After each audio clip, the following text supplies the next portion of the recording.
Hello दोस्तों, आप सभी का हमारे चैनल में बहुत बहुत स्वागत है। यहाँ आपको नई नई चटपटी, मज़ेदार और दिल को छू लेने वाली कहानियाँ सुनने को मिलेंगी। हर दिन हम आपके लिए प्यार, रोमांस, ड्रामा और सस्पेंस भरी शानदार कहानियाँ लेकर आते हैं। हमारी कहानियों में ऐसा मज़ा आएगा जो आपको शुरू से आखिर तक जोड़े रहेगा। अगर आपको मसालेदार और एंटरटेनिंग कहानियाँ पसंद है तो हमारा चैनल आपके लिए बिल्कुल परफेक्ट है। तो अभी हमारे चैनल को फॉलो कीजिए और रोज़ नई नई कहानियों का आनंद लीजिए। तो आज हमारी कहानी नंबर 2 का टॉपिक है बंजारन बहू। तो आइए कहानी की ओर चलते हैं। उसने पैसों के लिए एक ऐसे इंसान से शादी की जो पहले से शादीशुदा और एक बच्चे का पिता भी था। कमला के पति को मरे हुए एक अरसा बीत गया है। अब वो अपने सौतेले बेटे वैभव के साथ रहती है। वैभव के दिल में अपनी माँ को लेकर इतना डर है कि वो अपनी माँ के सामने एक शब्द नहीं बोल पाता। उसकी माँ जो कहती है उसको सर झुकाकर वही मानना पड़ता है। वैभव, तुमने अभी तक घर का काम क्यों नहीं किया? तुमसे कितनी बार कहा है कि सूरज निकलने से पहले तुम घर की साफ सफाई पूरी कर दिया करो। वैभव कुछ नहीं बोलता, चुपचाप सर झुकाए अपनी माँ की बात सुनता रहता है। तभी पास में खड़ा नौकर सुखराम कहता है, मालकिन, वैभव बाबा को रात से तेज बुखार है, इसलिए वो सुबह जल्दी उठ नहीं पाए। उनके बदले मैं घर की साफ सफाई कर देता हूँ। इसे कोई बुखार नहीं है। मैं इसे अच्छी तरह से जानती हूँ। ये सब काम न करने के बहाने हैं। सुखराम काका, बोल दो इसे, सारे घर का काम यही करेगा। और इससे समय पर अपना काम पूरा नहीं किया तो इससे आज का खाना भी नहीं मिलेगा। मगर मालकिन, वैभव बाबा की सच में ही तबीयत खराब है, आप एक बार देख तो लीजिए। कमला बिना कुछ बोले वहां से चली गई और बेचारा वैभव तेज बुखार में भी काम करता रहा। कमला वैभव की शादी एक ऐसी लड़की से कराना चाहती थी जो अनपढ़ हो और कमला से इसी तरह डरे जिस तरह वैभव डरता है, ताकि वैभव की सारी जायदाद और धन दौलत उसकी मुट्ठी में रहे। लेकिन आज के जमाने में ऐसी लड़की मिलना मुश्किल है। कमला कार में यही सब कुछ सोचती जा रही थी कि तभी रास्ते में, अरे ड्राइवर, तुमने कार क्यों रोक दी? और ये इतना शोर कैसा? मैडम, आगे कुछ बंजारों का खेल चल रहा है, इसलिए भीड़ लगी है। मैं अभी भीड़ को साइड में करवाकर कार निकालता हूँ।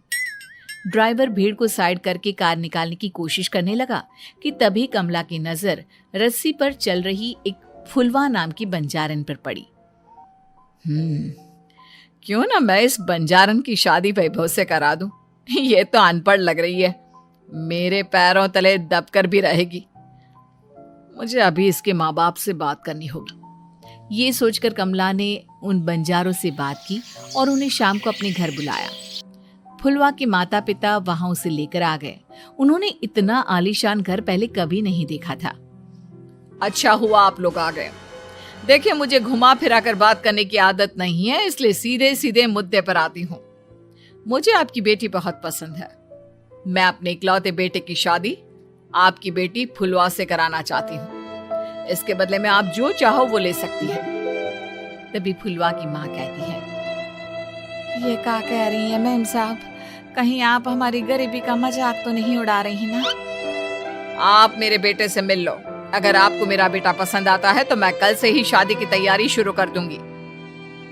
सुखराम, वैभव को लेकर आओ। फुलवा अपनी माँ के कान में फुसफुसाती है, माँ, कहीं इस मेम साहब का छोरा पागल तो ना है? फुलवा अपनी माँ से बात कर रही होती है कि वैभव वहां आता है। फुलवा उसे देखती ही रह जाती है और उसके माता पिता उसकी शादी तय कर देते हैं। शादी वाले दिन किसी को फुलवा और वैभव की बेमेल विवाह की बात समझ में नहीं आती। फिर भी एक औरत कमला से पूछ ही लेती है, कमला जी, आपने अपने इकलौते बेटे की शादी देहाती गवार से क्यों करा दी? ये बंजारन आपके घर की बहू बनने लायक तो नहीं है। कम से कम अपने स्टेटस का ही ख्याल कर लिया होता। बहू तो अपने टक्कर की लाती, आपने तो बंजारन को ही बहू बना लिया। अब कमला को समझ में नहीं आ रहा था कि इस बात का क्या जवाब दे। वो कुछ देर चुप रही और सोच समझ कर कहती है, बहन जी, आपको तो पता है आजकल के बच्चे किसी की बात कहाँ सुनते हैं। मैं तो अपनी बहू एक पढ़ी लिखी और अपनी सोसाइटी की ही ढूंढ रही थी। लेकिन मेरे बेटे ने मेरे सामने इस बंजारन को लाकर खड़ा कर दिया। बोला कि मैं शादी करूंगा तो इसी से। अब भला मैं क्या करती, मुझे अपने बेटे के सामने झुकना ही पड़ा। कमला की ये बातें सुखराम भी सुन रहा था। उसने ये सारी बातें वैभव को जाकर बता दी। काका, मैं तो फुलवा को जानता भी नहीं, फिर माँ मेरे बारे में झूठ क्यों कह रही है? अरे बेटा, तुम कितने भोले हो, तुम्हें कुछ भी नहीं पता। तुम्हारे पिता अपनी सारी संपत्ति तुम्हारे नाम करके गए हैं। तुम्हारी माँ नहीं चाहती कि ये संपत्ति तुम्हें मिले, इसलिए उन्होंने तुम्हारी अनपढ़ लड़की से शादी करवाई ताकि तुम्हारी तरह वो भी अपने हक के लिए आवाज ना उठा सके। सुखराम काका, मैं क्या करूं, आप ही बताओ। माँ के सामने आते ही मेरे हाथ पैर कांपने लगते हैं। मैं माँ को कुछ भी नहीं कह पाता। वे दोनों बात कर ही रहे थे कि अचानक कमला वहां आ गई। कमला को देखकर दोनों घबरा गए। तुम दोनों फिर कभी बातें कर लेना, अभी फेरों का समय हो गया है, चलो जल्दी आओ। इस तरह फुलवा और वैभव की शादी हो गई। अगले दिन कमला ने फुलवा को बुलाया और उसे नसीहत देने लगी। देख बंजारन, तुझे मैंने अपनी बहू बना तो लिया है, लेकिन तुझे इस घर में आँख कान मुंह बंद करके रहना होगा। घर का काम कर और अपने पति से मतलब रख, समझी? कमला का ऐसा रवैया फुलवा को बिल्कुल समझ में नहीं आया। उसने वैभव से इस बारे में बात की। सुनिए ना, माँ जी ने जिस तरह मुझसे बात की मुझे अच्छा नहीं लगा। शादी से पहले तो वो मुझसे बहुत अच्छे से बात कर रही थी, लेकिन शादी के बाद उन्हें क्या हो गया? तुम ज्यादा मत सोचो, जैसा माँ कहती है वैसा ही करो। ये कहकर वैभव वहां से चला गया। अगले दिन वैभव को घर के नौकरों की तरह काम करता देख फुलवा को बहुत हैरानी हुई। फुलवा ने इस बारे में सुखराम काका से बात की तो सुखराम काका ने फुलवा को सारी बात बता दी। अब फुलवा को समझ में आ गया कि उसकी सास ने एक बंजारन को बहू क्यों बनाया। एक दिन वैभव घर का काम कर रहा था, तभी उससे कांच की प्लेट टूट गई। किसने गिराई ये कांच की प्लेट? वैभव को वहां खड़ा देख कमला ने छड़ी से उसे मारना शुरू कर दिया। उसके पैर में कांच चुभ गया और खून बहने लगा, लेकिन फिर भी कमला उसे मारे जा रही थी। ये देखकर फुलवा ने कमला के हाथ से छड़ी छीन ली और तोड़कर फेंक दी। बंजारन, तेरी इतनी हिम्मत, तूने मेरे हाथ से छड़ी छीनी? कमला फुलवा को थप्पड़ मारने ही वाली थी कि फुलवा उसका हाथ पकड़ लेती है। ओ ससु माँ, मैंने मॉम की गुड़िया ना समझ लियो। बंजारन हो बंजारन, ईंट का जवाब पत्थर से देना जानती हूँ। आज के बाद मेरे या वैभव जी के ऊपर हाथ उठाने की सोचियो भी ना, समझी ससु माँ? ये कहकर फुलवा वैभव को लेकर वहां से चली गई। उसने वैभव के पैर पर पट्टी बांधी, उसके आंसू पोंछे। वैभव ने पहली बार किसी के दिल में अपने लिए इतना प्यार महसूस किया। अब फुलवा वैभव का हर काम में हाथ बटाती, उसका बहुत ख्याल रखती। इस तरह दोनों बहुत ज्यादा नजदीक आ गए। वहीं दूसरी ओर कमला सारी जायदाद अपने नाम करने की साजिश करने लगी। और एक दिन, वैभव, जल्दी बाहर आओ। कमला की आवाज सुनकर वैभव और फुलवा अपने कमरे से बाहर आ गए।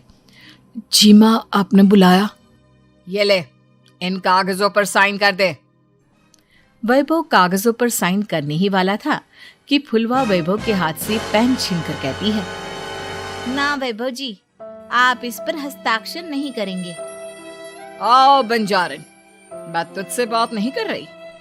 ये बात मेरे और मेरे बेटे के बीच की है। चुपचाप पेन दे दे, नहीं तो तेरी खाल उधेड़ लूंगी। ससु माँ, बंजारन की खाल इतनी भी ढीली ना होवे कि कोई भी उधेड़ लेवे। जो यकीन ना आता हो तो देख ले उतार के। और हाँ, बंजारन जरूर हूँ पर अनपढ़ ना हूँ। मन्ने भी पता है कि किसी भी कागज पर साइन करने से पहले उसे अच्छी तरह पढ़ लेवे। पेन देती है या नहीं? ये कहकर कमला फुलवा को मारने आई तो फुलवा ने कमला को धक्का दे दिया और वो नीचे गिर गई। कमला डरकर वहां से भाग गई। अब फुलवा ने वो कागज उठाए और वैभव के साथ सीधा वकील के पास चली गई। वकील ने वो कागज देखे और फुलवा को बताया, वैभव के पिता की सारी जायदाद और संपत्ति वैभव के नाम है, लेकिन वैभव की सौतेली माँ इस संपत्ति को अपने नाम कराना चाहती है, इसलिए इन कागजों पर वो साइन करा रही थी। तो अब हमें क्या करना चाहिए वकील साहब? वकील ने फुलवा और वैभव को सब कुछ अच्छी तरह से समझा दिया। अब दोनों घर पर पुलिस को लेकर पहुंचे। कमला पुलिस को देखकर घबरा गई। पुलिस ने कहा, आपके नाम की कंप्लेंट हुई है, आपको हमारे साथ थाने चलना होगा। कंप्लेंट? कैसे कंप्लेंट? आप अपने सौतेले बेटे पर बहुत अत्याचार करती हो, धोखे से सारी जायदाद अपने नाम करा रही थी। अब नहीं इंस्पेक्टर साहब, जरूर ये मेरी बहू की कोई साजिश है, इसने गलत कंप्लेंट की है। मैडम, शिकायत आपकी बहू ने नहीं बल्कि आपके बेटे वैभव ने की है। कमला वैभव का नाम सुनकर दंग रह गई। जिस बेटे ने कभी उसके सामने सर नहीं उठाया था, आज वही बेटा उसके सामने पुलिस को ले आया है। वैभव, तुम्हारी इतनी हिम्मत कि तुम पुलिस को ले आए? हाँ माँ, मैं लाया हूँ पुलिस को, और मेरे अंदर इतनी हिम्मत कभी ना आती अगर फुलवा मेरा साथ ना देती। आपने बंजारन बहू को लाकर अपने ही पैर पर कुल्हाड़ी मारी है माँ। मैडम, अब की बात खत्म हो गई हो तो चलो हमारे साथ। वैभव, मुझे माफ कर दो, मुझे थाने मत भेजो। आज के बाद मैं तुम्हें कभी नहीं मारूंगी, तुम्हें कभी परेशान नहीं करूंगी, मुझे माफ कर दो। वैभव अपनी कंप्लेंट वापस ले लेता है और पुलिस वहां से चली जाती है। वैभव अपनी सौतेली माँ से कहता है, मैंने पुलिस को वापस तो भेज दिया है, लेकिन मैं आपको माफ नहीं कर सकता। आपने बचपन से आज तक कभी मेरे सर पर हाथ नहीं रखा, हमेशा मुझे मारती रही, नौकरों की तरह बर्ताव करती रही। आप इस घर में नहीं रह सकते, चली जाइए यहाँ से। कमला घर छोड़कर चली गई और सड़क किनारे खड़ी होकर सोचने लगी, काश मैंने वैभव को माँ की तरह प्यार किया होता तो आज मैं इस तरह से बेसहारा ना हो जाती।